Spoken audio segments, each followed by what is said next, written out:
Hello बच्चों, welcome to digital पढ़ाई। मेरा नाम है राज और आज हम इस वीडियो के अंदर कंप्लीट करेंगे पेपर नंबर 3 का सेक्शन बी। आइए समझते हैं क्वेश्चन नंबर 25 से। देखिए यहाँ पे जो क्वेश्चन नंबर 25 दिया है हमारे पास, इसमें लिखा हुआ है कि find the zeros of the quadratic polynomial 6x² - 7x - 3। हमें क्या करना है, ये क्वाड्रेटिक पॉलिनोमियल के दो जीरोस फाइंड करने हैं। ठीक है, क्वाड्रेटिक है इसलिए इसके दो जीरोस तो मिलेंगे ही मिलेंगे। चलो तो पहले हम लिखेंगे यहाँ पे क्वेश्चन 6x² - 7x और -3। अब ये जो क्वाड्रेटिक इक्वेशन है, अगर इनकी जीरोस फाइंड करने हैं तो इसका तरीका होता है क्या कि फर्स्ट टर्म का लास्ट टर्म से हम मल्टीप्लाई करते हैं। तो फर्स्ट का हम लास्ट से मल्टीप्लाई करेंगे तो आएगा 18, क्योंकि 6 3 होता है 18। अब इस 18 के क्या करेंगे, हम फैक्टर निकालेंगे। 2 से 2 9 18, फिर 3 से 3 3 9 एंड 3 से 3 1 3। अब जो हमारे पास फैक्टर्स आते हैं, ये 2 3 और 3, ये फैक्टर्स हमारे पास, इन्हें हमें कुछ इस तरीके से अरेंज करना होता है कि हमें 7x मिल जाए।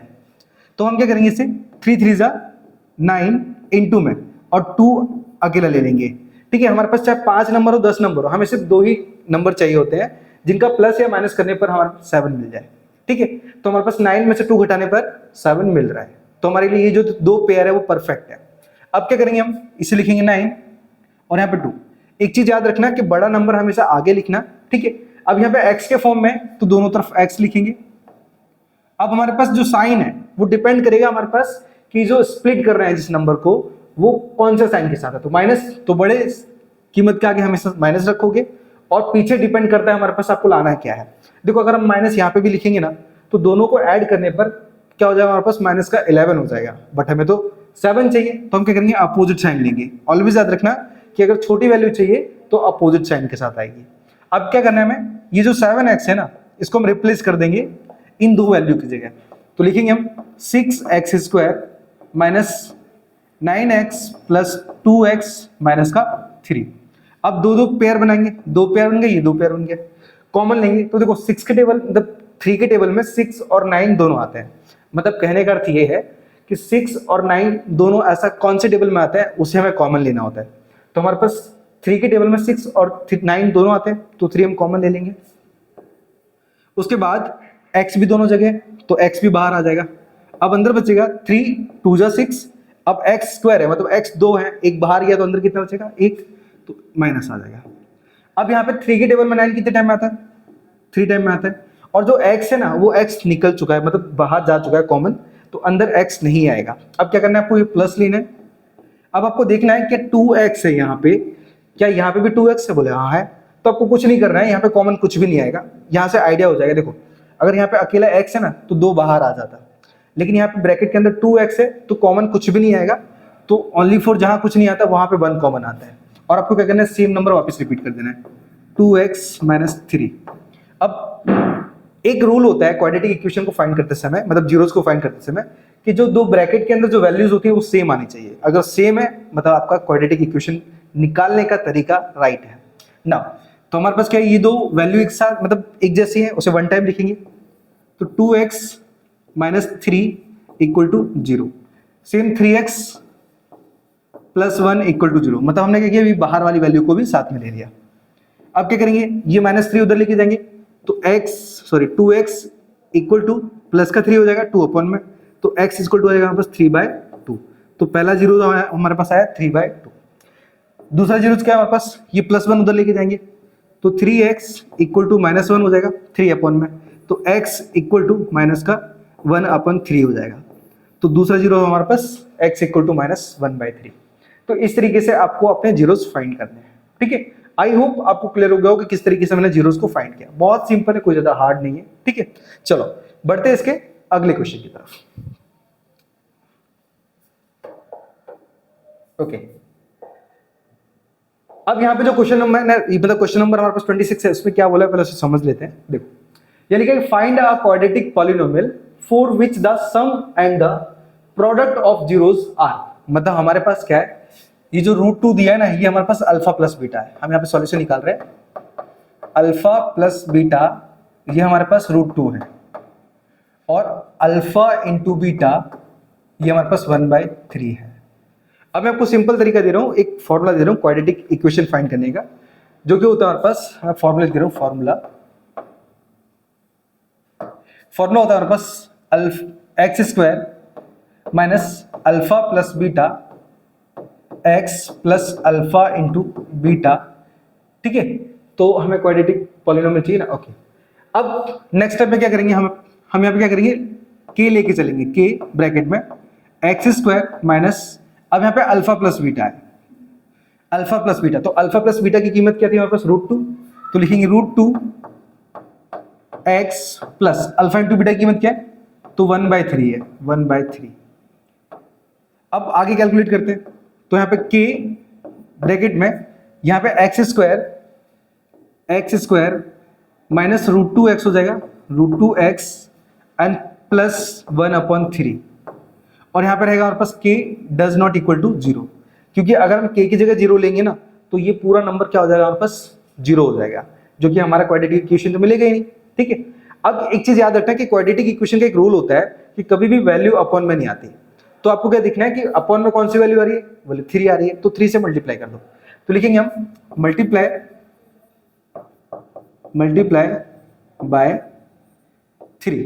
अब 3 से मल्टीप्लाई करेंगे तो के ब्रैकेट में 3 ब्रैकेट के अंदर लिखो वहां पे x square minus √2x plus 1/3 bracket close, और k does not equal to, ये तो चलता रहेगा हमारे पास, ठीक है। अब क्या करेंगे हम 3 से अंदर मल्टीप्लाई करेंगे, तो लिखेंगे k ब्रैकेट में 3x स्क्वायर माइनस 3√2x, और यहाँ पे प्लस 3 का 1 से करेंगे तो 3/3 हो जाएगा, ये 3 से 3 कट जाएगा वन टाइम में, ठीक है, और k does not equal to 0। अब हमारे पास क्या है, देखो अपॉन में जो 3 था वो भी कैंसिल हो गया, अब एक बार फाइनल लिखेंगे और हमारा आंसर आ जाएगा, तो लिखेंगे हम k ब्रैकेट में हमारे पास 3x स्क्वायर, उसके बाद माइनस 3√2x एंड प्लस का 1 bracket close and k does not equal to 0, ये हो जाएगा हमारे पास इस क्वेश्चन का आंसर, ठीक है। तो यही हो जाएगा हमारे पास क्वाड्रेटिक इक्वेशन। बस इस तरीके से आप फाइंड कर सकते हो अपने आंसर को, ओके। आई होप ये क्लियर हो। हम बढ़ते हैं नेक्स्ट क्वेश्चन की तरफ, थोड़ा मैं वीडियो चेक कर लूं प्रॉपर वर्क कर रहा है या नहीं कर रहा है, ठीक है।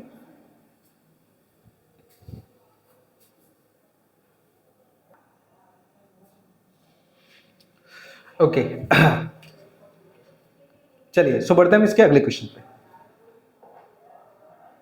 अब क्वेश्चन नंबर हमारे पास 27 दिया है, जिसमें लिखा हुआ है कि check whether the following are quadratic equation. हमें बताना है कि ये पहला और जो दूसरा है वो क्वाड्रेटिक इक्वेशन है या नहीं है। चलो, तो पहले हम सॉल्यूशन करेंगे फर्स्ट वाले का। फर्स्ट में क्वेश्चन मतलब इक्वेशन दिया हमारे पास x माइनस 2 ब्रैकेट में x plus 1 and equal to x minus 1 और यहाँ पे x प्लस 3।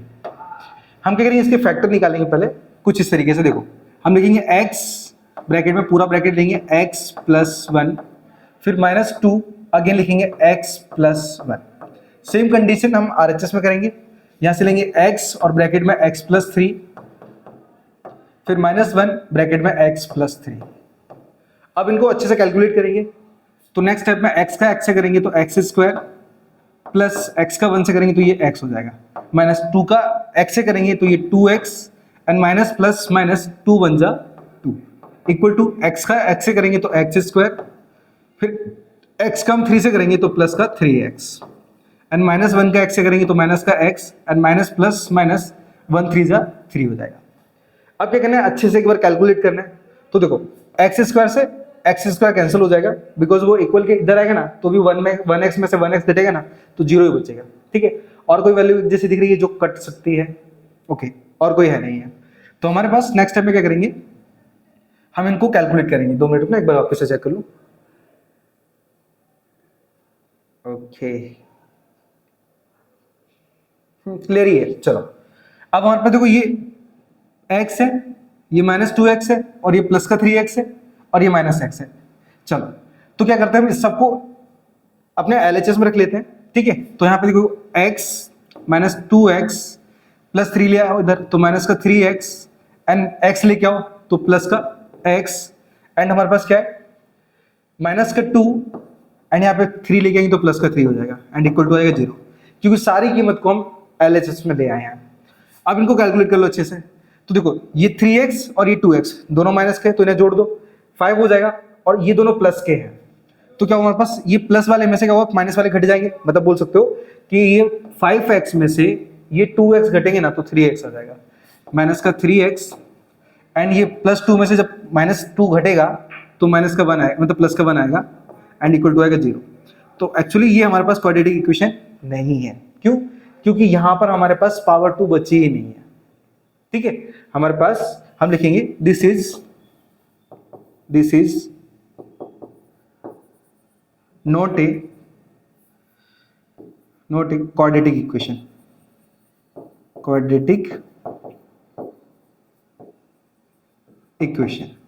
ठीक है, आई होप क्लियर हो गया क्यों क्वाड्रेटिक इक्वेशन नहीं है, बिकॉज इसके ऊपर जो पावर है ना वो 2 होनी चाहिए। ठीक है, यहां पे कितने टर्म आए वो मैटर नहीं करता, लेकिन पावर 2 आई ना वो मैटर करता है। ठीक है, और इस इक्वेशन के अंदर हमारे पास पावर 2 आई नहीं है, तो ये क्वाड्रेटिक इक्वेशन है ही नहीं। ठीक है, चलो अब बात करते हैं इसके दूसरे वाले की, क्योंकि 2 मार्क्स है तो मतलब करना पड़ेगा थोड़ा। अब दूसरा वाला कौन सा हमारे पास, तो वो ले लेते हैं, तो दूसरा वाला ले लें, x - 3 2x + 1 and equal to x bracket में x + 5। अब क्या करते हैं, इनके फैक्टर तोड़ते हैं, तो लिखेंगे यहाँ पे x ब्रैकेट में, जस्ट वेट, x ब्रैकेट में 2x + 1 एंड यहाँ पे -3, अगेन इससे ब्रैकेट को लेंगे 2x + 1 and equal to x, देखो x का x से करेंगे तो x² प्लस x का 5 से करेंगे ये 5x हो जाएगा। अब अच्छे से एक बार कैलकुलेट कर लेते हैं, तो यहाँ पे हमारे पास x का 2x से करेंगे तो ये 2x² प्लस x का 1 से करेंगे तो x, फिर -3 का अगर 2x से करते हैं ना तो -6x आ जाएगा, and minus plus minus 3 × 1 = 3 and equal to x² plus का 5x आ जाएगा। अब क्या करना है, सारी जो कीमत है हमारे पास उसको सबको LHS में लेके आ जाना है, तो 2x², देखो x² वाला कोई नंबर है, बोले हाँ है, ये x² है, इस x² को इधर लाते हैं तो हमारे पास माइनस का x² हो जाएगा, माइनस का x²। अब हमारे पास सिर्फ x वाली कीमत ले लो, क्योंकि x² वाले तो हमने सब ले लिए। अब ये प्लस का x -6x और ये 5x और उठा लो यहाँ पे, तो माइनस का 6x आ जाएगा।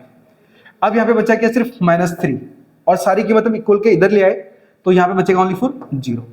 अब हमें क्या करना है, अच्छे से कैलकुलेट कर देना है, तो हमारे पास 2x², अब देखो ये x हमारे पास प्लस में, तो इनको तो डायरेक्ट जोड़ नहीं सकते, पहले एक काम करते हैं माइनस वालों को ले लेते हैं। अच्छा, कुछ गलती हुई, छोटी सी एक मिस्टेक हुई है, वो मिस्टेक ये है कि गलती से 5 की जगह से, मतलब 6 की जगह 5 लिख दिया है। अरे क्या बोल रहा हूँ, 5 की जगह 6 लिख दिया है, क्योंकि 5x प्लस का इधर आएगा ना तो माइनस का 5x हो जाएगा।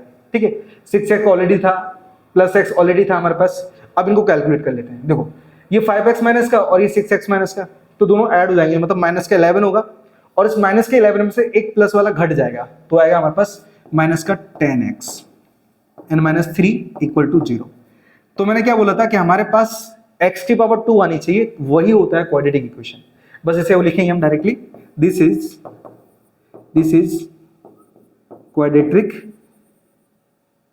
Quadratic equation. ठीक है, काम पूरा। आई होप मालूम पड़ गया, बस कैलकुलेट करना है और फाइनल जो वैल्यू आएगी बस उसे हमें देख के बताना है कि क्वाड्रेटिक इक्वेशन है या नहीं। ठीक है, चलो सो बढ़ते हैं इसके अगले क्वेश्चन की तरफ।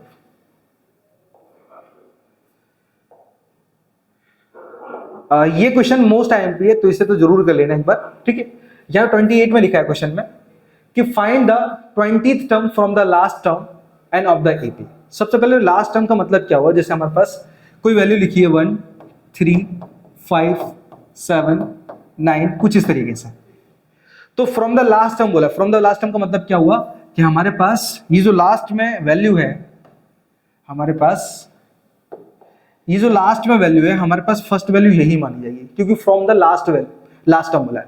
फ्रॉम द लास्ट का मतलब क्या होगा, हम लास्ट गिनना स्टार्ट करेंगे 1 2 3 इस तरीके से। तो हमारा a1 क्या होगा, यहाँ पे a1 होगा हमारे पास 9, और इन दोनों के बीच में गैप कितने का है, तो d बराबर हमारे पास गैप 2 का है। बट मैंने आपको एक मतलब तरीका बताया था जब मैंने आपको चैप्टर समझाया था कि अगर हमारे पास, अब देखो फर्स्ट हम यहाँ से वहां जा रहे हैं, तो कीमत कैसी उतरती जा रही है, और जब कीमत घटती जाए ना, मतलब समझो डी हमारे पास माइनस का है। ठीक है, या फिर आप अपने फॉर्मूले के अकॉर्डिंग देख सकते हो कैसे देखो, A2 माइनस A1, देखो ये मैं एक्सप्लेन कर रहा हूं, फिर मैं इसको बताऊंगा अच्छे से। देखो, और याद रखना कि इन सब के बीच में का जो गैप होता है ना वो सेम होता है, इसीलिए उसको अरिथमेटिक प्रोग्रेशन बोलते हैं। सबके बीच का गैप सेम होता है, तो डी हम कहीं से भी निकाल सकते हैं। बस आपको थोड़ा समझ में आना चाहिए कि डी प्लस और माइनस कब आता है, ठीक है। अब देखो, अब डी ऐसे निकालोगे तब भी हमारे पास आंसर माइनस की 2 आएगा। देखो A2 क्या होगा हमारे पास 7 क्यों लिया, क्योंकि हम लास्ट से चल रहे हैं, लास्ट 1 2, तो ये A2 है हमारे पास। माइनस A1 क्या हमारे पास 9, अब घटाएंगे ना तो माइनस का 2 आएगा, ठीक है। तो इस तरीके से आप निकाल सकते हो। अब ये जो क्वेश्चन है ये मोस्ट आईएमपी है, तो इसमें भी आप थोड़ा ध्यान देना। देखो क्वेश्चन में क्या बोला था हमारे पास कि फाइंड 20th टर्म, हमें क्या करना है, A20 फाइंड करना है, A20 फाइंड करना है। लेकिन कैसे फाइंड करना है, फ्रॉम द लास्ट टर्म, मतलब पिछले टर्म से हमें 20वां पद चाहिए, लास्ट नंबर से 20th टर्म चाहिए, लास्ट नंबर से, समझ रहे हो ना, 1 2 3 4 मतलब उल्टा चलना है। तो हमारे पास अगर उल्टे चलेंगे ना तो फर्स्ट वैल्यू क्या होगी, यही होगी ना 253, तो A1 हमारे पास हो जाएगा 253।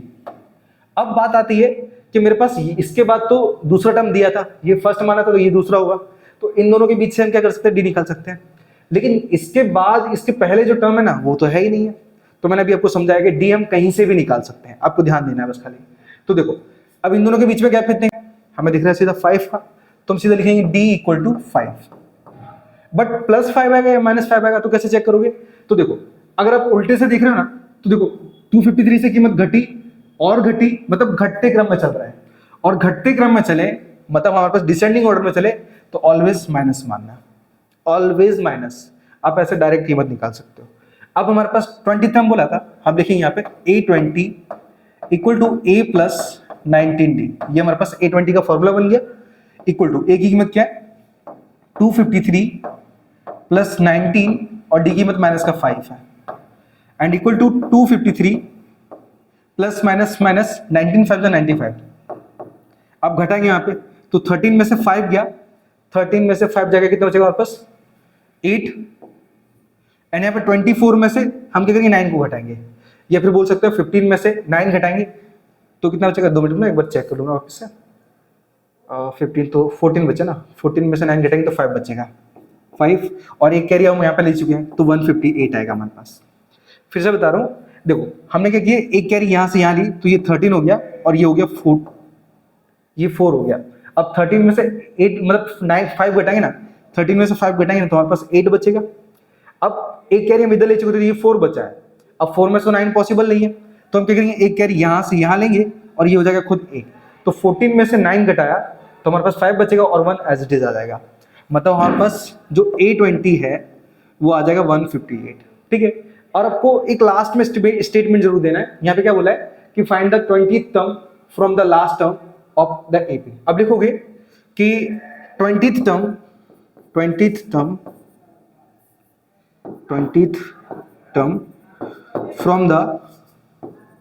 from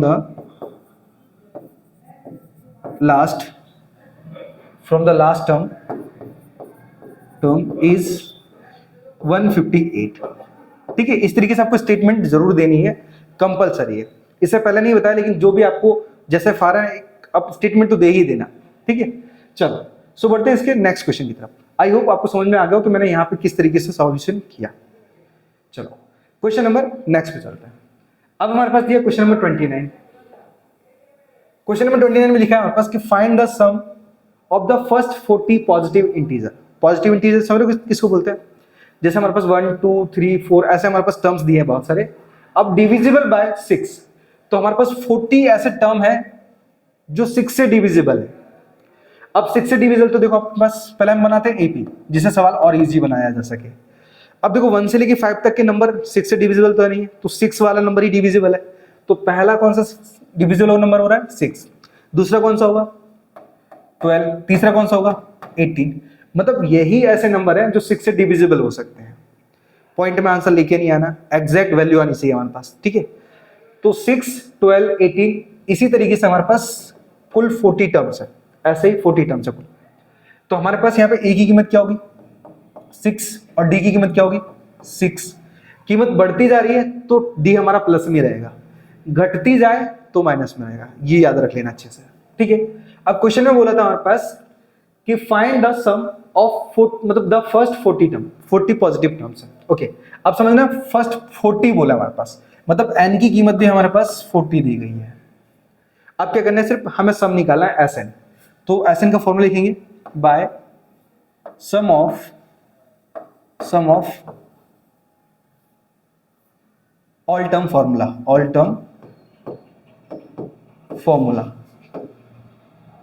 ठीक है। फॉर्मूला होता है हमारे पास Sn equal to n by 2 bracket में 2a plus n minus 1 into में d। अब क्या करना है, सिर्फ कीमत रखनी है। देखो तो यहाँ पे लिखेंगे हम S40, क्यों, क्योंकि 40 टर्म्स का हम क्या कर रहे हैं, सम निकाल रहे हैं। एंड इक्वल टू, तो n की कीमत 40 लिखेंगे यहाँ पे, 40 बाई 2 ब्रैकेट में 2, a की कीमत कितनी 6 प्लस n की कीमत 40 माइनस 1 और d की कीमत भी 6 है। अब अच्छे से कैलकुलेट करेंगे तो लिखेंगे S40 इक्वल टू 2 से 40 20 टाइम में कैंसिल हो जाएगा, ब्रैकेट में 2 6 12 प्लस यहाँ पे बचेगा 39, तो 39 इंटू में 6। याद रखना ब्रैकेट के अंदर और बाहर की जो कीमत होती है ना विदाउट साइन की, वो हमेशा मल्टीप्लिकेशन में होती है, इसलिए मैंने मल्टीप्लाई में रखा है। अब यहाँ पे लिखेंगे हम directly S40 equal to 20 bracket में। अब क्या करेंगे यहाँ पे, इन दोनों को क्या करेंगे, पहले मल्टीप्लाई करेंगे, तो 6 9 जा 54। अब कैरी यहाँ पे 5 आ जाएगा 5। अब 6 3 18 और 18 और 5 कितना होगा, 18 और 5 23, 18 और 5 23 एंड प्लस आगे क्या हमारे पास 12, इनको हम ऐड कर लेंगे तो इक्वल टू 20 ब्रैकेट में 4 और 2 6 3 और 1 4 और 1 2 एज इट इज आ जाएगा। इनका आपस में मल्टीप्लाई करेंगे हम तो 0 एज इट इज आएगा। याद रखना कि किसी भी नंबर का मल्टीप्लाई कर रहे हो और उसका यूनिट डिजिट 0 है ना, तो पीछे तो 0 डायरेक्टली लिख देना, कोई जरूरत नहीं है वहां पे आप मल्टीप्लाई करो 0 का भी। अब 2 6 जा 12 कैरी 1, 2 4 जा 8 और 1 9 और 2 2 जा 4, तो 4920 हमारा होगा इस क्वेश्चन का आंसर। ठीक है, तो हमारे पास आंसर क्या है, हम लिखेंगे सम ऑफ फर्स्ट 40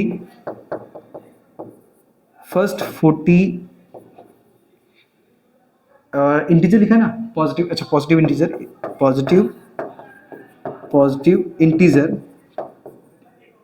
इंटीजर्स इज 4920। ठीक है, इस तरीके से आपको एक स्टेटमेंट छोटी से दे ही देना है लास्ट में। ठीक है, आपका आंसर आ जाएगा। चलिए सो बढ़ते हैं इसके अगले क्वेश्चन पे। और किसी बच्चे को अगर पीडीएफ चाहिए सॉल्यूशन की, मुझे कमेंट कर देना पीडीएफ, मैं पीडीएफ की लिंक आपको सेंड कर दूंगा, आप टाइप करते ही आपको लिंक डायरेक्ट मिल जाएगी। ठीक है, यहाँ पे मैं परमिशन भी आपको लेने की जरूरत नहीं है, आपको तुरंत लिंक मिल जाएगी, मतलब पीडीएफ तुरंत मिल जाएगी। ठीक है, चलो सो बढ़ते हैं इसके अगले क्वेश्चन की तरफ। क्वेश्चन नंबर 20 मतलब 29 हो गया, ओके 30। आई होप अगर वीडियो अगर पसंद आ रही है तो वीडियो को लाइक, चैनल को सब्सक्राइब कर देना। ठीक है, चलिए आगे बढ़ते हैं। अब क्वेश्चन नंबर 30 की बात करते हैं। 30 में लिखा है कि find the point on the x axis which is equidistant. अब समझना इक्विडिस्टेंस बोलते किसको है, कहने का मतलब क्या, हमारे पास एक लाइन है, एक प्यारी सी लाइन है जिसका नाम मैंने दे दिया ए और बी। ठीक है, क्योंकि हमारे पास दो पॉइंट है 2, -5 और -2, 9। अब इन दोनों, ये दोनों जो पॉइंट है ना, इनसे बीच में एक और पॉइंट आया है जो कि इक्वल डिस्टेंस पे है, मतलब एक जैसी दूरी पर है। जैसे यहाँ पे क्या लिखा है वापस, और वो भी हमें एक्स एक्सिस के कोऑर्डिनेट फाइंड करने हैं, पॉइंट फाइंड करने हैं। ओके, तो हमारे पास क्या, देखो अगर मान के चलो ये एक्स एक्सिस को मैं कहीं भी रखूं, समझो मैंने यहाँ पे रख दिया, क्या एक्स का डिस्टेंस ए से जितना है उतना ही बी से होगा? बोले बिल्कुल नहीं होगा। तो ऐसी कंडीशन में एक्स कहाँ आ सकता है? बोले बीच में आएगा, बीच में। क्यों? क्योंकि जितना डिस्टेंस ए से बनेगा उतना ही बी से बन जाएगा यहाँ पर, लेकिन यहां से नहीं बनेगा, इसलिए हम बीच में रखेंगे। ठीक है, तो यहाँ पे लिखेंगे क्या, x, 0। अब 0 क्यों किया? क्योंकि हमें क्वेश्चन में बोला एक्स एक्सिस फाइंड करना है, इस वजह से। अगर y एक्सिस बोलते तो 0, y लिखते हैं हम। ठीक है, इतना याद रखना। ओके, अब कोऑर्डिनेट लेते हैं ए के, तो पहला कोऑर्डिनेट हमारे पास 2, -5 और दूसरे दिए -2, 9। अब इन कोऑर्डिनेट का यूज करके हमें क्या करना है, यहाँ पे x की कीमत निकालनी है। कैसे निकालेंगे? देखो, जस्ट वेट। हमारे कंडीशन में साफ साफ बोला था इक्विडिस्टेंस। अब इक्विडिस्टेंस के अकॉर्डिंग क्या हुआ वापस कि जो, अच्छा ये c मान लेते, चलो जो AC का डिस्टेंस होगा वही डिस्टेंस CB का होगा, जो AC का डिस्टेंस होगा वही CB का होगा, क्योंकि क्वेश्चन में बोला इक्वल डिस्टेंस। इक्वल डिस्टेंस का मतलब क्या होता है कि इन दोनों के बीच का जो गैप है वो सेम है। अब क्वेश्चन में आपसे बोल दिया कि डिस्टेंट निकालना है, डिस्टेंट का मतलब क्या होता है, बीच का distance. By distance formula use करेंगे हम लिखेंगे बाय डिस्टेंस फॉर्मूला, ठीक है। अब अगर ना मेरी वीडियो से समझोगे ना तो आपको आइडिया हो जाएगा कि कब कौन सा फॉर्मूला यूज करना है, ठीक है। तो थोड़ा ध्यान देना। चलो अब हम क्या करेंगे, डिस्टेंस फॉर्मूला यूज करेंगे। तो लिखेंगे फॉर्मूला x2 माइनस x1 का square plus y2 minus y1 का स्क्वायर एंड इक्वल टू, अब CB के लिए तो रूट में x2 माइनस x1 का square plus y2 minus y1 का स्क्वायर। ओके, अब देखो हम जो AC है ना, AC से कीमत लेंगे, लेकिन कीमत लेने से पहले आपको अगर ध्यान दोगे ना, दोनों तरफ रूट है तो हम रूट से रूट को कैंसिल कर सकते हैं। तो हमारे पास कीमत कितनी बचेगी, यहाँ पे बचेगी x2 माइनस x1 का square plus y2 minus y1 का स्क्वायर। अगेन ऐसे x2 माइनस x1 का square plus y2 minus y1 का स्क्वायर। अब सिर्फ कीमत लेनी है, तो हमारे पास जो LHS में है ना वो AC है, तो हमें कीमत A और C से ही लेनी है और किसी से मत लेना है, ठीक है ना। चलो तो हमारे पास कीमत दी है x2 माइनस x1, तो x2 माइनस x1 देखो यहाँ पे देखो x1 y1 और x2 y2, x2 minus x1 है तो x में से 2 को घटाएंगे, हम लिखेंगे x माइनस 2 का होल स्क्वायर प्लस इसी तरीके से y2 माइनस y1 है, तो y2 की कीमत कितनी है 0 और y1 की -5, तो लिखेंगे 0 माइनस, ये फॉर्मूले वाला है और यहाँ पे कीमत के आगे भी माइनस है तो माइनस का 5 आ जाएगा और इसका होल स्क्वायर बन जाएगा ये, ठीक है। चलो नेक्स्ट RHS वाली कीमत को कैलकुलेट करते हैं। तो यहाँ पे x2 माइनस x1 है, अब किसके लिए निकालना है, CB के लिए, तो वो ये हो जाएगा हमारे पास x1 y1 और ये x2 y2। चलो x2 माइनस x1, x2 की कीमत -2 है, तो हमारे पास x2 की कीमत कितनी है, देखो हम किससे निकाल रहे हैं, CB से निकाल रहे हैं, तो यहाँ पे ये x1 y1 x2 y2 याद रखना। अब x2 माइनस x1 है तो x2 की कीमत कितनी है, -2 माइनस x1 की कीमत कितनी है, तो वो दी गई है x, तो अब लिखेंगे हम x इसका होल स्क्वायर प्लस इसी तरीके से y2 माइनस y1 है तो y2 की कीमत कितनी है 9 और y1 की कीमत कितनी है 0, तो लिखेंगे 9 माइनस 0 का स्क्वायर। अब इनको क्या करना है, अच्छे से कैलकुलेट करना है, तो यहाँ पे लिखेंगे क्या नेक्स्ट स्टेप में। अब आप नोटिस करोगे ना यहाँ पे a माइनस बी का होल स्क्वायर है, सेम वहां पे a माइनस बी का होल स्क्वायर है, तो इनको कैलकुलेट कर लेते हैं। तो a माइनस बी का होल स्क्वायर मतलब फॉर्मूला क्या होता है, a माइनस बी, तो a की कीमत x और b की कीमत 2 होगी, तो लिखेंगे डायरेक्टली यहाँ a का स्क्वायर माइनस 2, a की कीमत x और b की कीमत 2 एंड प्लस b का स्क्वायर। ये मैंने a माइनस बी का स्क्वायर डायरेक्ट यूज कर लिया प्लस, अब ये माइनस माइनस क्या हो जाएगा, प्लस हो जाएगा, तो प्लस का 5 हो जाएगा और ये ऊपर स्क्वायर आ जाएगा इक्वल टू, यहाँ पे -2 और -x है मतलब ये भी a माइनस बी का होल स्क्वायर ही बनेगा, बट यहाँ पे a की कीमत माइनस का 2 आएगा क्योंकि फॉर्मूला ऐसा कुछ होता नहीं है कि उसके आगे माइनस आए, तो हम लिखेंगे सीधा a माइनस बी का होल स्क्वायर, लिखेंगे माइनस a का स्क्वायर माइनस 2, a की कीमत -2 और b की कीमत x एंड प्लस b का स्क्वायर। एक बार फिर से चेक कर लेता हूं, -2 a की कीमत -2 और b की कीमत x एंड प्लस x का स्क्वायर। ओके क्लियर है, एंड प्लस 9 में से 0 घटेंगे तो वो घटेगा नहीं, तो 9 का सीधा स्क्वायर हो जाएगा। अब क्या करना है, हमें इनके स्क्वायर को कैलकुलेट करना है अच्छे से। नाउ तो ये x स्क्वायर हो जाएगा एज इट इज, -2 2 जा 4x एंड प्लस 2 का स्क्वायर हो जाएगा 4 प्लस 5 का स्क्वायर 25 एंड इक्वल टू, ये -2 का स्क्वायर क्या हो जाएगा, प्लस का 4 माइनस, अब ये माइनस माइनस क्या हो जाएगा, माइनस माइनस प्लस हो जाएगा, 2 2 जा प्लस का 4x हो जाएगा हमारे पास। कैसे है देखो, -2 का स्क्वायर 4, ये माइनस माइनस प्लस और 2 2 जा 4x हो जाएगा and plus x square and plus 9 का स्क्वायर होता है 81। अब हम क्या करेंगे, इनको अच्छे से कैलकुलेट कर लेंगे और कैलकुलेट करने के से पहले अब ध्यान देना कि हम कीमत को कैंसिल कर लेंगे तो और उतना इजी हो जाएगा। कैसे करेंगे इजी, देखो सबसे पहले दोनों तरफ देखना है एक ऐसी वैल्यू जो सेम हो और उसके सेम साइन हो। तो देखो हमारे पास यहाँ पे अब देखोगे, जस्ट वेट, लोचा हो गया, 2 2 4,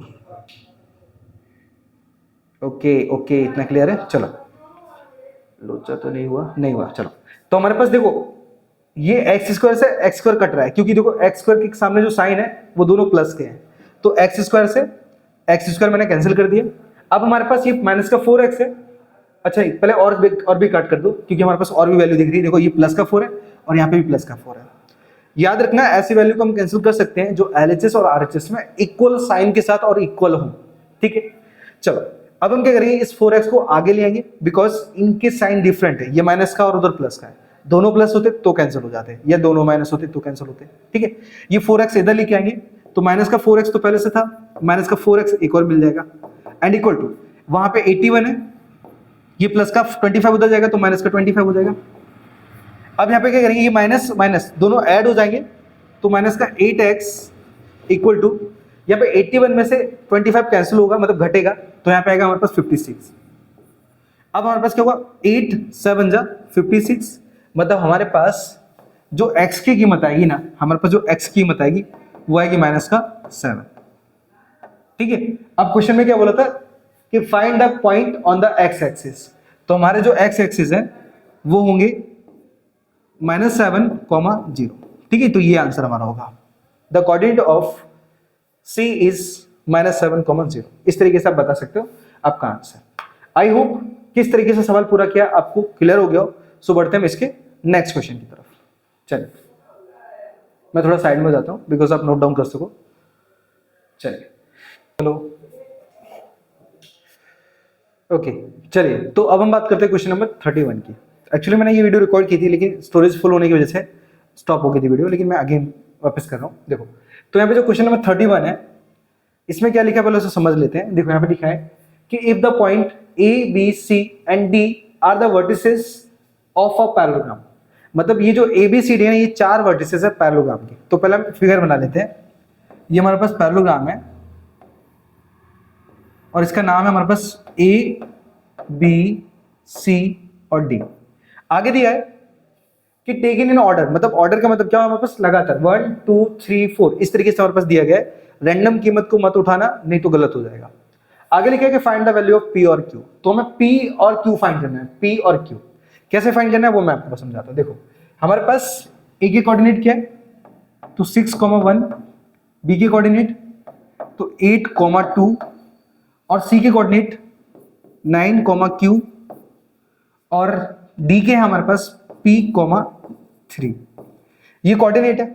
अब बात ये आती है कि फॉर्मूला कौन सा यूज करना है, क्योंकि बच्चे सबसे ज्यादा, मतलब आप लोग सबसे ज्यादा कंफ्यूज रहते हो कि फॉर्मूला कब कहां कौन सा यूज करना है। तो आपको पता पड़ गया होगा कि ये जो मतलब ये जो क्वेश्चन है ना, ये चैप्टर 7 का है, कोऑर्डिनेट जियोमेट्री। अब बात ये आती है कि यहाँ पे फॉर्मूला कौन सा यूज होगा। 4 फॉर्मूले कुल मिला के, डिस्टेंस, सेक्शन, मिड पॉइंट और ऑरिजिन। तो ऑरिजिन तो ज्यादातर एमसीक्यू में काम आता है, तो ऑरिजिन को साइड में कर दो, बचे 3 फॉर्मूले। तो हमें फाइंड आउट करना है कौन सा, P और Q फाइंड करना है। तो डिस्टेंस का तो यूज होगा नहीं, क्योंकि इन दोनों को अगर मैं निकालता हूं, C और D से निकालता हूं ना, तो इसके बीच का लेंथ निकलेगा, डिस्टेंस निकलेगा, P और Q की कीमत नहीं निकलेगी। तो यहां पे क्या करो, आप डिस्टेंस वाला साइड में कर दो। अब 2 फॉर्मूले बचे, सेक्शन फॉर्मूला और मिड पॉइंट फॉर्मूला। सेक्शन की बात करें तो वहां पे रेशियो होने चाहिए, और यहाँ पे तो रेशियो भी नहीं है ना, लाइन को 2 पार्ट में डिवाइड किया है, तो यहाँ पे सेक्शन का फॉर्मूला भी यूज नहीं होगा। अब बचा मिड पॉइंट। मिड पॉइंट को कैसे यूज करना है वो मैं बता देता हूँ। देखो, हमारे पास जो AC का लाइन है, हमारे पास AC का लाइन है, उसका मिड पॉइंट और जो BD की लाइन है उसका मिड पॉइंट दोनों सेम जगह आके मिलेंगे। मतलब बोल सकते हो कि जो AC का मिड पॉइंट होगा, अरे यार, जो AC का मिड पॉइंट होगा वो बराबर होगा BD के मिड पॉइंट के, और यहीं पे हम क्या करेंगे, इस चीज का फायदा उठा लेंगे। तो हम लिखेंगे यहां पे क्या, द मिड पॉइंट ऑफ, मैं लिख दूं यहां पे AC, ये तो कोऑर्डिनेट उड़ ही गया है, तो लिखेंगे द मिड पॉइंट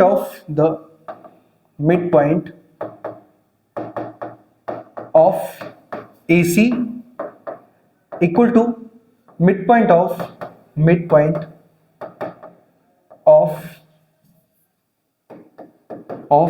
BD। ठीक है, हम क्या करेंगे, इन दोनों के मिड पॉइंट उठाएंगे, क्योंकि देखो हमारे पास जो AC का मिड पॉइंट है वो यहां पर है, ये O पॉइंट पर, और जो BD का मिड पॉइंट है वो भी यहां पर है।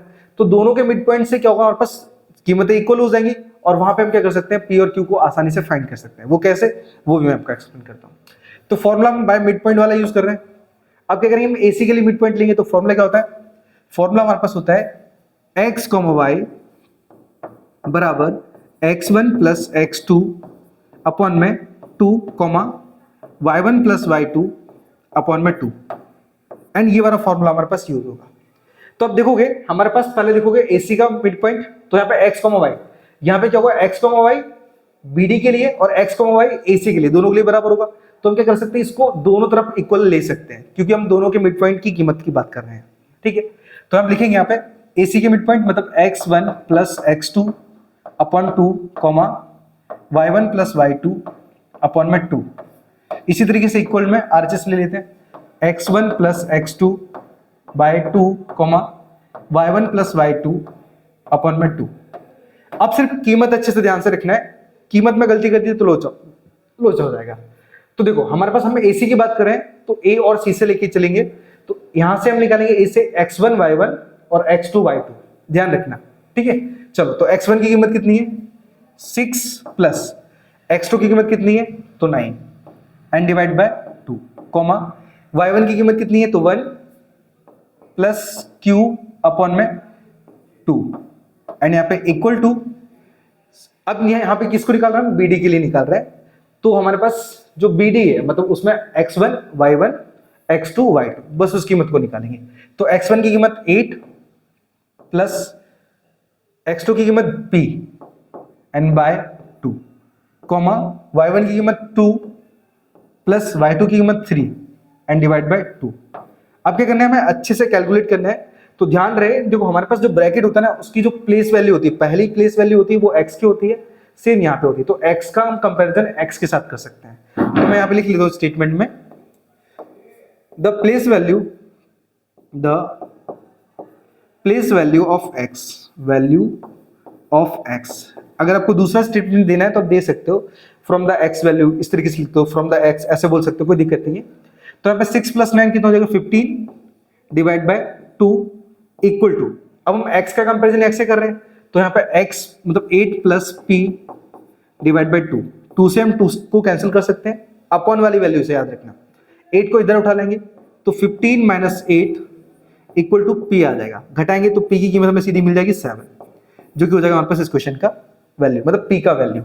इसी तरीके से हम बात करेंगे p प्लस वैल्यू की y के लिए, तो लिखेंगे द प्लेस वैल्यू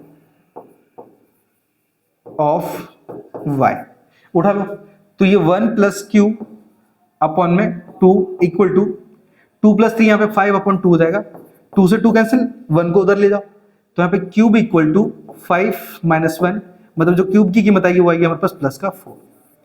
तो ये हो जाएगा हमारे पास p और q का वैल्यू। आई होप क्लियर हो गया हो कि p और q कैसे फाइंड किया, ठीक है। एग्जैक्ट यही आंसर आप चाहो तो देख सकते हो। मैं एक बार कैमरा चेक कर लेता हूँ, क्योंकि एक बार गलती हो चुकी है, मैं दोबारा चेक कर रहा हूँ, क्योंकि वीडियो में बनाता रहता हूँ और मुझे मालूम ही नहीं पड़ता। एक्चुअली मैं ये कैमरे से यूज कर रहा हूँ, सॉरी कैमरा नहीं, फोन का यूज कर रहा हूँ। तो फोन में क्या है आप देख सकते हो, मैं उसको रिवर्स यूज कर रहा हूँ कुछ इस तरीके से, दिख रहा है, ये मैं क्या फोन यूज कर रहा हूँ, उसमें क्या दिखता नहीं कि कैमरा मतलब चालू है या बंद है, तो इस वजह से मुझे बार बार चेक करना पड़ता है। चलो छोड़ो कोई दिक्कत नहीं, पहले देख लो। ओके कैमरा प्रॉपर वर्क कर रहा है, चलिए। तो अब चलते हैं हम सीधा नेक्स्ट क्वेश्चन की तरफ, क्वेश्चन नंबर 31 की। Okay question number 32। अब क्वेश्चन नंबर 32 में क्या बोला पहले समझ लेते हैं। यह बोला कि इवैल्यूट, हमें क्या करना है, इनकी वैल्यू निकालनी है, मतलब वैल्यू रखनी है और सीधा इनका कैलकुलेट कर देना है। चलो तो सॉल्यूशन निकालेंगे। सॉल्यूशन कैसे निकालेंगे, देखो हमारे पास पहले जो भी कीमत है इनकी कीमत रख देते हैं। तो tan 30 की कीमत क्या होती है, तो वो होती है 1/√3, 1/√3। इन दोनों के बीच में कोई रिलेशन नहीं है तो मल्टीप्लाई आएगा। sec 45 की कीमत क्या होती है, तो sec का भाई cos है, तो cos 45 की कीमत होती है हमारे पास 1/√2। उल्टा करेंगे तो ये √2 आ जाएगा, सिर्फ √2। अपन में 1 ले लो क्योंकि सब कीमत अपन में है, एंड प्लस tan 60 की कीमत क्या होती है, तो √3 होती है, only for √3, and into sec 30 की कीमत क्या होती है, तो sec 30 होता है हमारे पास sec cos का भाई है, और cos 30 की कीमत होती है हमारे पास √3/2, मतलब उल्टा करेंगे तो 2/√3 आएगा, 2 अपॉन में √3। एक बार फिर से चेक कर लेता हूँ। सेक 45 सेक कॉस का भाई है, कॉस 45 की कीमत 1/√3 होती है, नहीं 1/√2 होता है। कीमत क्लियर ही है एक तरीके से। चल सॉल्यूशन करते हैं। अब √2 को 1 से करेंगे तो ये √2 अपन में √3 आ जाएगा सीधा, प्लस में या √3 से √3 कैंसिल हो जाएगा तो बचेगा सिर्फ 2। अपन में 1 लेके इनका एलसीएम लेंगे या फिर क्रॉस मल्टीप्लाई बोल सकते हो। √3 का 1 से मल्टीप्लाई करेंगे तो √3 और 1 का √2 से करेंगे तो √2 प्लस √3 का 2 से करेंगे तो 2√3 हो जाएगा। बट हमारे पास एक रूल होता है कि बट्टे में रूट वाली संख्या नहीं आनी चाहिए, तो यहाँ पे क्या करेंगे, रैशनलाइज करेंगे। यहाँ पे करेंगे हम रैशनलाइज, ठीक है। चलो रैशनलाइज कैसे करते हैं, √3 का 2 बार मल्टीप्लाई करते हैं ऊपर और नीचे, तो √2 प्लस 2√3 अपन में √3 इंटू में √3 का ऊपर मल्टीप्लाई करेंगे और √3 का नीचे भी करेंगे। अब नेक्स्ट टाइम में क्या होगा हमारे पास, √3 का ऊपर करेंगे तो √3 ब्रैकेट में √2 प्लस √2 प्लस 2√3 अपन में √3 का √3 से करेंगे तो रूट में 9 हो जाएगा। देखो यहाँ पे प्लस में संख्या थी इसलिए मुझे क्या पहले रखना पड़ा, उसके बाद कैलकुलेशन करूंगा मैं। अब नेक्स्ट स्टेप में √3 का अंदर करेंगे तो रूट में 6, उसके बाद प्लस √3 का √3 से करेंगे तो 2 रूट में 9 हो जाएगा, 2 रूट में 9 अपॉन में रूट में 9 है मतलब 3 हो जाएगा ये। अब नेक्स्ट स्टेप में √6 प्लस 9 का रूट, देखो 9 का रूट कितना होता है 3 होता है, और 3 2 सीधा हो जाएगा हमारे पास 6 अपॉन में 3। यही हो जाएगा इस क्वेश्चन का आंसर, क्योंकि अपॉन की जो रूट वाली वैल्यू थी हमें सिर्फ उसे हटाना था, तो यही होगा इस क्वेश्चन का आंसर। ठीक है, आई होप क्वेश्चन आपको समझ में आ गया हो। एक बार मैं आंसर और रीचेक कर लेता हूं, वैसे क्लियर ही होगा। पेपर 3 का question 32 okay, exact right answer है हमारे पास। ठीक है, तो इस तरीके से आपको सॉल्यूशन करना है, और ध्यान रहे रैशनलाइज सिर्फ हमें तभी करना है जब अपॉन में √3 आए, मतलब रूट वाली वैल्यू है। √3 की बात नहीं आ रही, सिर्फ रूट वाली वैल्यू की बात आ रही है। रूट जब भी आता है तब तक हम रैशनलाइज करते हैं, तब। ठीक है, चलो चलते हैं इसके अगले क्वेश्चन की तरफ। क्वेश्चन नंबर, चलो तो अब हम बात करते हैं क्वेश्चन नंबर 33 की। अब क्वेश्चन नंबर 33 में क्या बोला पहले उसे समझ लेते हैं। यहाँ पे लिखा है कि प्रूव दैट, हमें प्रूव करना है कि हमारे पास जो कॉसेक माइनस कॉट स्क्वायर का होल स्क्वायर है वो 1 माइनस कॉस थीटा अपॉन में 1 प्लस कॉस थीटा के बराबर होता है। ठीक है, तो हमें ये प्रूव करना है। मैं आप लिख देता हूं टू प्रूव क्या करना है हमें, 1 माइनस कॉस थीटा अपॉन में 1 प्लस कॉस थीटा, ये प्रूव करना है। प्रूव कैसे करना है वो मैं आपको बता देता हूं। देखो हमारे पास किसको प्रूव करना है, तो इसको प्रूव करना है कॉसेक थीटा, याद रखना CSC को कॉसेक लिखते हैं, cosec theta minus cot theta का होल स्क्वायर। अब मैं पे कुछ आइडेंटिटी यूज करूंगा, वो आपको ध्यान रखना है। देखो मैं कॉसेक थीटा को 1/sin थीटा लिख सकता हूं, क्योंकि उसकी आइडेंटिटी होती है रेसिप्रोकल वाली। कॉसेक थीटा को मैं 1/sin लिख सकता हूं, ये उसकी आइडेंटिटी है, ये याद रख लेना बहुत जरूरी है।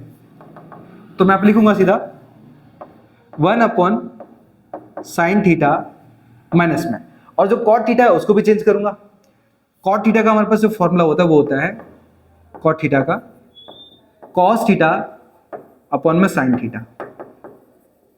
चलो तो इसको मैं चेंज करूंगा, लिखूंगा कॉस थीटा अपॉन में साइन थीटा का होल स्क्वायर। अब आप देखोगे कि हमारे पास एक तरीका होता था, देखो नीचे साइन सेम है, आपने देखा होगा ना, जैसे हमारे पास 1/4 है प्लस में 1 या फिर बोल सकते हो कि 3/4 है, तो नीचे वाली जब कीमत इक्वल होती थी ना तो उनका एलसीएम भी सेम ही आता था, इनका एलसीएम भी सेम ही आएगा, 4 ही आएगा। तो अब ऐसी कंडीशन में क्या होता है, ऊपर वाली कीमत को डायरेक्ट जोड़ दिया जाता था, क्योंकि अगर बीच में प्लस है तो जोड़ देंगे और बीच में माइनस है तो उसको डायरेक्ट घटा देते थे। तो इसी तरीके से हमारे पास साइन सेम है, तो साइन का एलसीएम भी क्या होगा, साइन थीटा ही आएगा, तो हम लिख पाएंगे यहाँ पे साइन थीटा। अब ऐसी कंडीशन में क्या करेंगे, जब नीचे वाली कीमत हमारे पास दोनों का एलसीएम जब सेम है तो ऊपर वाली कीमत को क्या करेंगे, डायरेक्ट घटा के लिख देंगे 1 माइनस कॉस थीटा का होल स्क्वायर। अब क्या करेंगे यहाँ पे, अभी जो स्क्वायर है ना ये ऊपर के लिए और नीचे के लिए दोनों के लिए काम करता है, तो हम इसे लिख सकते हैं यहाँ पे 1 माइनस कॉस थीटा का होल स्क्वायर अपॉन में साइन थीटा का स्क्वायर। मतलब हमने क्या किया, उसको ऊपर और नीचे दोनों तरफ कर लिया। लेकिन ऊपर क्या हमारे पास a माइनस बी का फॉर्मूला लगेगा, लेकिन मैं उसे बाद में यूज करूंगा। लेकिन नीचे वाले को क्या करते हैं, इसका होल स्क्वायर बना देते हैं। तो हम लिख पाएंगे यहाँ पे 1 माइनस कॉस थीटा का होल स्क्वायर अपॉन में ये हो जाएगा साइन स्क्वायर थीटा। ठीक है, मैंने इसका स्क्वायर कर दिया इसलिए साइन स्क्वायर थीटा बन गया। अब मुझे रिक्वायरमेंट क्या है, मुझे अपॉन में रिक्वायरमेंट है कॉस की। तो यहाँ पे एक और आइडेंटिटी यूज करेंगे, sine square theta plus cos square theta equal to 1 होता है। ठीक है, एक और आइडेंटिटी यूज करेंगे, sine square theta plus cos square theta equal to 1। देखो मैं ये आइडेंटिटी आपको दिखा रहा हूं, बता रहा हूं कि कौन सी कब यूज करो, तो थोड़ा समझना। ठीक है, अगर आप एग्जाम में करके आते तो ठीक है, नहीं करके आते तो भी चलेगा, लेकिन लिखना जरूरी है। अगर आप लिख देते हो तो बहुत अच्छी बात है, नहीं तो आपको मार्क्स तो मिलेंगे ही। ठीक है, लेकिन लिखते जाओगे ना, प्रैक्टिस करते जाओगे तो कोई दिक्कत नहीं आएगी, आपके लिए ट्रिग्नोमेट्री इजी हो जाएगा अगर नोट करते जाओगे। ठीक है, चलो तो मैं क्या करूंगा, यहाँ पे साइन स्क्वायर थीटा की जगह मुझे कॉस स्क्वायर थीटा चाहिए। तो मैं क्या करूंगा, कॉस को उधर ले जाऊंगा तो साइन के बराबर 1 माइनस कॉस हो जाएगा। ठीक है, तो मैं लिखूंगा यहाँ पे सीधा 1 माइनस कॉस थीटा का होल स्क्वायर अपॉन में 1 माइनस कॉस स्क्वायर थीटा हो जाएगा, कॉस स्क्वायर थीटा हो जाएगा। आई होप क्लियर हो गया हो। अब ये कॉस स्क्वायर थीटा कैसे बना, क्योंकि मैं साइन के बराबर 1 माइनस कॉस स्क्वायर थीटा बनाया। देखो कॉस उधर ले जाएंगे तो यहाँ पे साइन बचा रहेगा, सिर्फ साइन, और साइन के बराबर हो जाएगा 1 माइनस कॉस स्क्वायर थीटा। तो मैंने क्या किया, साइन के बदले 1 माइनस कॉस स्क्वायर थीटा को रख दिया है यहाँ पे। अब यहाँ पे ऊपर क्या दिया, स्क्वायर दिया। स्क्वायर का मतलब क्या होता है कि ये जो वैल्यू है वो 2 टाइम है। तो मैं लिख सकता हूँ यहाँ पे 1 minus cos theta again 1 minus cos theta upon में। अब यहाँ पे देखो ये 1 माइनस कॉस स्क्वायर थीटा है, तो मैं क्या कर सकता हूँ, यहाँ पे एक आइडेंटिटी यूज कर सकता हूँ इसका स्क्वायर लगा के, क्योंकि 1 का स्क्वायर लगाने पर कोई भी वैल्यू चेंज नहीं होगी, लेकिन एक आइडेंटिटी बन जाएगी। कौन सी, मतलब ए स्क्वायर माइनस बी स्क्वायर वाली। तो यहाँ पे फॉर्मूला मैं यूज कर सकता हूँ, यहाँ पे ए स्क्वायर माइनस बी स्क्वायर वाला, जो कि बनता है ए प्लस बी और ए माइनस बी। चलो तो मैं यहाँ पे फटाफट रख लेता हूँ, यहाँ पे लिखूंगा मैं सीधा 1 प्लस कॉस थीटा और यहाँ पे 1 माइनस कॉस थीटा। ठीक है, देखो यहाँ पे ए स्क्वायर माइनस बी स्क्वायर वाला फॉर्मूला लगा, ए स्क्वायर माइनस बी स्क्वायर वाला। तो मैंने क्या किया, 1 प्लस कॉस थीटा और 1 माइनस कॉस थीटा, ए प्लस बी और ए माइनस बी के फॉर्म में मैंने क्या किया, अपने क्वेश्चन को रख दिया। अब यहाँ पे क्या हुआ, ये 1 माइनस कॉस थीटा से 1 माइनस कॉस थीटा कट जाएगा, तो बचेगा क्या, बचेगा हमारे पास 1 माइनस कॉस थीटा अपॉन में 1 plus cos theta, 1 plus cos theta. ठीक है, और आप देखोगे हमारे पास ये हमारा RHS के बराबर है। देखो 1 माइनस कॉस थीटा अपॉन में 1 प्लस कॉस थीटा, जो कि हमारा आंसर है। तो यहाँ पे क्या हो जाएगा हमारे पास, ये LHS इक्वल टू RHS हो जाएगा, जिससे क्या हो जाएगा, ये हैंस प्रूव्ड हो जाएगा, हैंस प्रूव्ड। ठीक है, तो इस तरीके से क्या करना है आपको, अपने ट्रिग्नोमेट्रिक के सम्स को करना है। आई होप क्लियर हो गया। तो वीडियो को लाइक, चैनल को सब्सक्राइब कर देना, और जितने भी दोस्त हैं उन सबको भी सेंड कर देना। हम बढ़ते हैं इसके अगले क्वेश्चन की तरफ। चलिए ओके, अब क्वेश्चन नंबर है हमारे पास 34। क्वेश्चन में क्या बोला पहले उसे समझ लेते हैं। देखो, अ 15 मीटर टॉल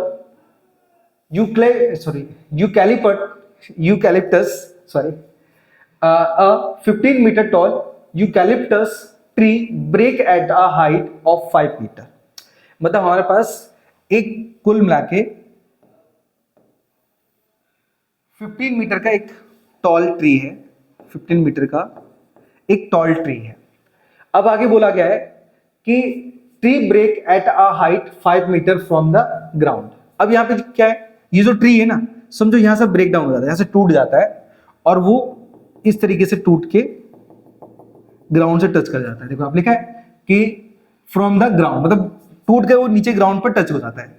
तो वो क्या एक ट्रायंगल का फॉर्म बना रहा है कुछ इस तरीके से। अब ट्रायंगल का, रुक जाओ थोड़ा सही से बना दो ट्रायंगल। चलो, अब ट्रायंगल का फॉर्म बना रहा है। अब यहाँ पे क्या लिखा है कि the broken part remain attached to the main trunk and also its top touches the ground. तो मैंने कहने का मतलब ये है कि जो मेन पार्ट है, मतलब यहाँ से जो टूटा है ना, वो यहाँ से जुड़ा हुआ है, और जो उसका जो शीर्ष है, उसका जो टॉप है, वो ग्राउंड को टच कर लेता है। तो आगे लिखा है कि find the angle made by the broken part of the tree and with the ground. मतलब ये जो पेड़ टूट के जो टच किया ना ग्राउंड को, इनके बीच में एंगल वो कितने का बन रहा है वो हमें बताना है। बहुत सिंपल है, कोई ज्यादा हार्ड नहीं है। पहले समझना कि ये जो ट्री है टोटल 15 मीटर का था, लेकिन यहां से लेके यहां तक का जो डिस्टेंस है वो 5 मीटर है, क्योंकि ट्री साफ साफ बताया था हमारे पास कि जो ट्री है टोटल 15 मीटर का था, 5 मीटर से वो टूट जाता है। तो देखो ऊपर वाला डिस्टेंस कितने का होगा, ये 10 का होगा, 10 मीटर का। तो यहां से ब्रेक जब टूटेगा तो ये वाला डिस्टेंस भी कितना आएगा, 10 मीटर की आएगा ना, क्योंकि यहीं से तो टूटा हुआ है ये, और इतनी लेंथ हमारे पास 10 मीटर की थी। तो हमारे पास क्या है, एक तो हाइपोटेन्यूस दिया है और एक परपेंडिकुलर दिया है, वो भी एंगल के सामने। तो फॉर्मूला बनेगा सिर्फ साइन का। क्यों, साइन का फॉर्मूला क्या होता है, P बाय एच, याद रखना P बाय एच। चलो तो मैं यहाँ पे सॉल्यूशन करूंगा सीधा, कैसे लिखूंगा यहाँ पे, sine theta equal to P by H हमारे पास क्या होता है, इसका आइडेंटिटी बनता है, आइडेंटिटी। तो हम लिखेंगे सीधा sine theta equal to P की कीमत क्या है, तो एंगल के सामने वाला P होता है, परपेंडिकुलर होता है, तो उसकी कीमत दी है 5 अपन में। और जो हाइपोटेनस है, हाइपोटेनस तो एक ही होता है, वो तो कभी चेंज नहीं होता, तो उसकी कीमत दी गई 10। ये मीटर ये भी था, मीटर ये भी था, मीटर से मीटर कैंसिल हो जाएगा, 5 1 5, 5 2 10। तो हमारे पास नेक्स्ट स्टेप में साइन थीटा इक्वल टू 1/2 आ जाएगा। अब आप देखोगे साइन थीटा इक्वल टू 1/2 है, क्या 1/2 साइन के अंदर कोई कीमत है, बोले हाँ है, किसकी, साइन 30 की कीमत है। तो मैं 1/2 की जगह साइन 30 लिख पाऊंगा, यहां पे लिखूंगा sine theta equal to sine 30। अब ये क्यों लिखा, तो हम बता सकते हैं यहाँ पे कि हमारे पास साइन 30 की कीमत 1/2 होती है, इस वजह से। अब साइन से मैं साइन को कैंसिल कर लूंगा, तो हमारे पास थीटा की कीमत हमारे पास सीधे आ जाएगी 30 डिग्री। ठीक है, तो हम बोल सकते हैं, क्या लिखेंगे यहाँ पे, और 3 from the height, so find the angle. तो द वैल्यू ऑफ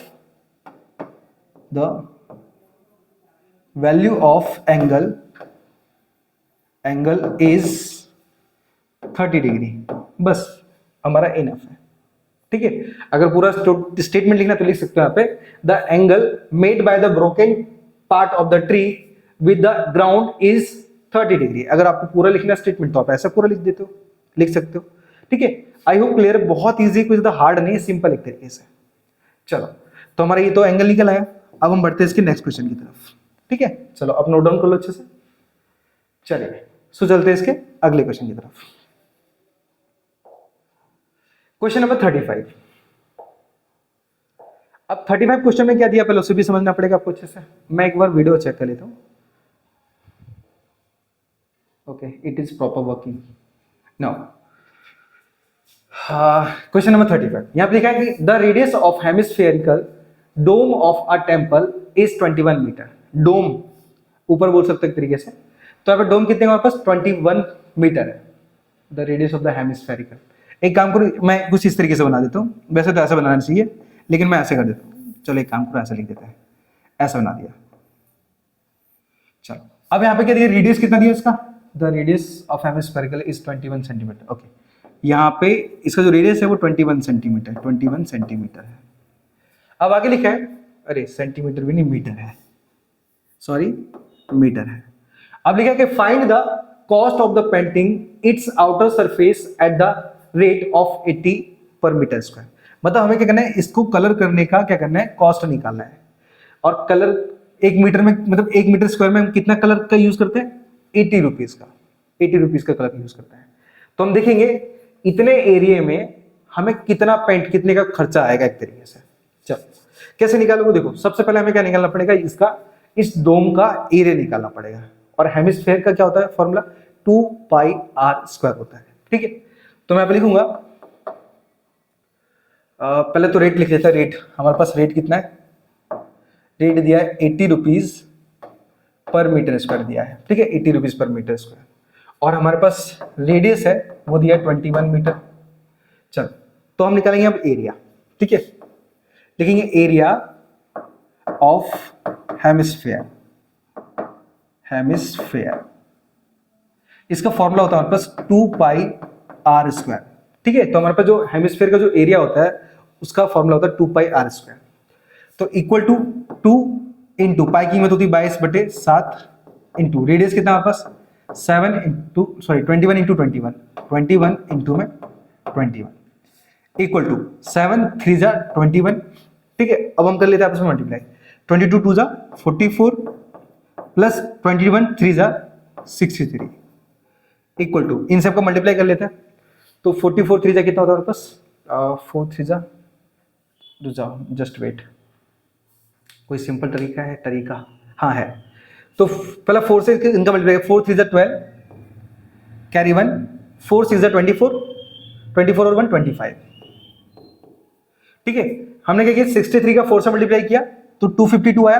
अगेन करेंगे तो हमारे पास सेम नंबर आएगा, तो हम 252 कुछ इस तरीके से लिख देंगे, ऐड तो 2 5 और 2 7 5 और 2 7 और यहाँ पर में 2, तो यहाँ पर 2772, ये क्या है हमारे पास, ये एरिया ऑफ हेमिस्फेयर आया, मतलब डोम का एरिया है। हम बोल सकते हैं यहाँ पे एरिया ऑफ डोम, डोम ही लिखे ना, हाँ डोम, ये हमारे पास किसका एरिया है, ये डोम का एरिया है। और याद रखना इसे हम मीटर स्क्वायर लिखेंगे, क्योंकि एरिया इसलिए मीटर स्क्वायर, वॉल्यूम हो तो मीटर क्यूब, ठीक है। और कोई साइड निकालना है तो मीटर। चलो, लेकिन हमें क्या करना है, यहाँ पे कॉस्ट निकालना है, तो लिखेंगे यहाँ पे cost of paint, cost of paint equal to, अब ये पेंट क्या करेंगे हम, यहाँ पे cost of paint 2772 metre square के। चलो, तो 2772 मीटर स्क्वायर का निकालेंगे हम, इसका टोटल कॉस्ट निकालेंगे एक तरीके से। मैं टोटल कॉस्ट लिख देता हूं, टोटल अच्छा रहेगा। अब इनटू में, अब हमारे पास जो कॉस्ट है वो कितना आ रहा है, वो 80 रुपीज आ रहा है पर मीटर का, पर मीटर स्क्वायर का। तो 80 रुपीज अपॉन में मीटर स्क्वायर से क्या करेंगे, डिवाइड करेंगे, मीटर स्क्वायर से मीटर स्क्वायर कट जाएगा। अब सीधे क्या करेंगे, इसको मल्टीप्लाई कर देंगे, तो 0 को हम एज इट इज लिख देते हैं और 8 से डायरेक्ट मल्टीप्लाई कर देते हैं। तो 8 2 जा 16 कैरी 1, 8 7 जा 56, 56 और 1 57 कैरी 5, 8 7 जा 56, 56 और 5 56 और 5 61, 61 कैरी 6, 8 2 जा 16 और 16 और 6 कितना हो जाएगा, 16 और 6 22। तो हमारा जो टोटल कॉस्ट आएगा वो आएगा 2,21,000, अरे पेन से नहीं चल रही है यहाँ पे, 2,21,760 रुपीज, ठीक है। तो ये कॉस्ट आएगा। वैसे तो क्लियर ही है, फिर भी मैं एक बार कंफर्म कर लेता हूँ क्योंकि भूल के भी गलती ना हो, इसलिए क्लियर ही है। चलो, आई होप क्लियर हो गया हो कि किस तरीके से मैंने इसका मतलब सॉल्यूशन किया। सो बढ़ते हैं इसके अगले क्वेश्चन की तरफ। चलिए, क्वेश्चन नंबर 36। अब क्वेश्चन नंबर 36 को कैसे अटेंड करना है वो मैं आपको समझा देता हूं। देखो, यहां पे लिखा है कि a solid is in the shape of cone standing on a hemispherical with the both their radius equal to 1 centimetre. पहले समझो यहां पे क्या बोला गया, यहां पास कि एक कोन है जो कि स्टैंडिंग है हेमिस्फेयर के ऊपर। तो पहले हम क्या करेंगे, इसको हेमिस्फेयर बनाएंगे यहाँ पे कुछ इस तरीके से, और कोन इसी हेमिस्फेयर के ऊपर खड़ा हुआ है कुछ इस तरीके से। और हमें साफ साफ बता दिया है कि यहाँ पे जो दोनों का रेडियस है, मतलब जो कोन का रेडियस है वही सेम हेमिस्फेयर का रेडियस है, कितना 1 सेंटीमीटर। मतलब रेडियस हमारे पास दिया गया है 1 सेंटीमीटर। आगे लिखा कि and the height of the cone is equal to its radius. अब जो रेडियस कितना हमारे पास 1 सेंटीमीटर, तो कोन की हाइट भी हमारे पास 1 सेंटीमीटर ही है। अब आगे क्वेश्चन में बोला हमारे पास equal to the radius and find the volume of the solid in the terms of pi. मतलब हमें पाई के फॉर्म में आंसर निकालना है। तो अब हमें कैसे निकालना है वो आपको देख लेते हैं। देखो, हमें निकालना है वॉल्यूम, हमें निकालना है यहाँ पे वॉल्यूम, फाइंड करना है हमें वॉल्यूम। ओके, कैसे फाइंड करेंगे, तो लिखेंगे total volume, volume of the figure लिख सकते हो, ऑफ द फिगर। चलो कैसे निकालेंगे, देखो हमारे पास ऊपर का अलग शेप है और नीचे का अलग शेप है, तो इन दोनों के लिए हमें क्या करना पड़ेगा, अलग अलग फॉर्मूला यूज करना पड़ेगा। तो हमारे पास जो कोन है उसका फॉर्मूला होता है वॉल्यूम का 1/3। मैं आप लिख देता हूं volume of cone, volume of cone plus में, अब उस कोन के साथ नीचे वाला कोन भी जोड़ना पड़ेगा क्योंकि दोनों का मिला के फिगर बन रहा है ना। तो आपको वॉल्यूम ऑफ हेमिस्फीयर, हेमिस्फेयर। ठीक है, चलो फॉर्मूला यूज करते हैं। तो equal to volume of the cone होता है हमारे पास 1/3 pi r square h, plus में वॉल्यूम ऑफ हेमिस्फेयर होता है 2/3 पाई आर क्यूब।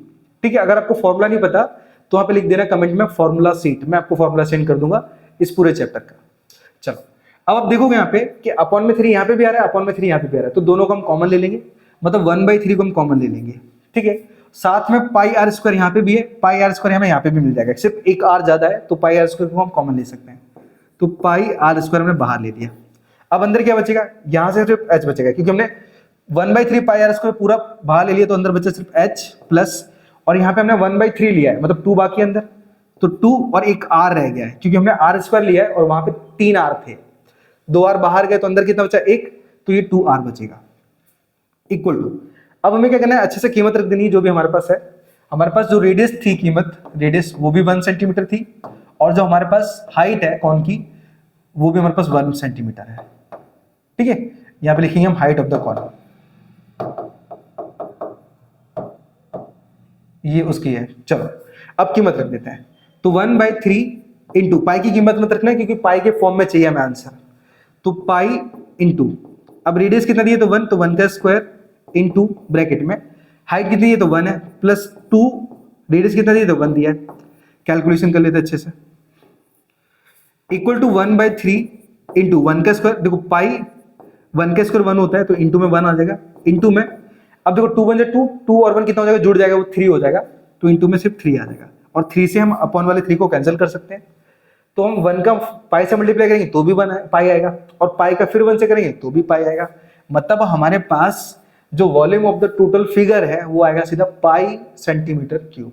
ठीक है, तो टोटल जो वॉल्यूम निकलेगा हमारे पास, टोटल वॉल्यूम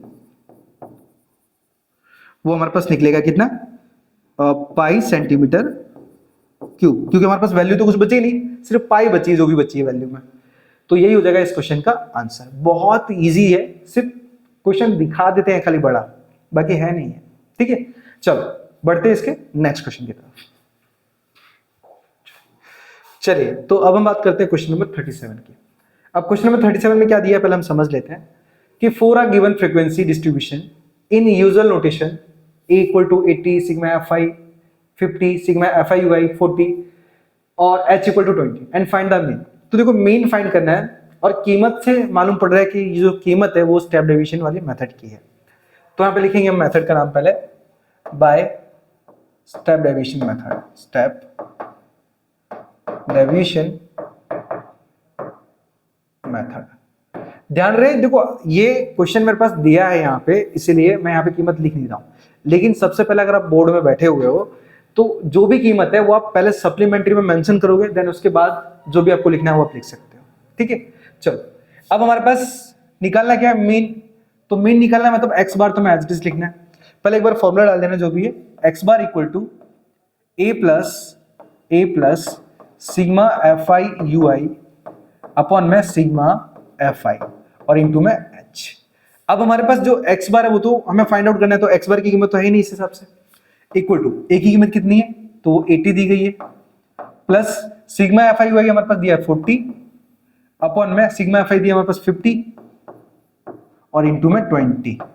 जीरो से जीरो कैंसिल हो जाएगा हमारे पास, तो बचा क्या हमारे पास, तो x bar equal to 80 plus, अभी 2 से 5 कैंसिल नहीं हो सकता, तो क्या करूंगा मैं 2 से 40 का मल्टीप्लाई कर दूंगा, तो 2 4 2 8, जीरो हमारे पास एज इट इज आ जाएगा एंड अपॉन में 5। अब हम क्या करेंगे, 80 को 5 से डिवाइड करेंगे, तो हमारे पास x bar equal to 80 plus, यहाँ पे 5 से 16 टाइम में 80 कैंसिल हो जाएगा। ठीक है, तो यहाँ पे बचा 16, तो x बार की जो कीमत है हमारे पास वो 96 आ जाएगी। कैसे, क्योंकि 80 के साथ हम 16 को ऐड करेंगे ना, तो हमारे पास आंसर आ जाएगा 96। ठीक है, तो हमारा जो मीन आया ना वो 96 होगा, तो लिखेंगे हम the value of mean is 96। ठीक है, तो ये हो जाएगा हमारे पास इस क्वेश्चन का आंसर। चलिए सो बढ़ते हैं हम नेक्स्ट क्वेश्चन की तरफ। ठीक है, और सॉरी लास्ट ही क्वेश्चन था हमारे पास। आई होप कि पूरे के पूरे क्वेश्चन है जो आपको अच्छे से समझ में आया तो वीडियो को लाइक, चैनल को सब्सक्राइब कर देना और जितने भी आपके दोस्त हैं आप उनको भी सेंड कर देना। ठीक है, चलिए सो मिलते हैं नेक्स्ट वीडियो में नेक्स्ट सेक्शन के साथ। तब तक के लिए राधे राधे।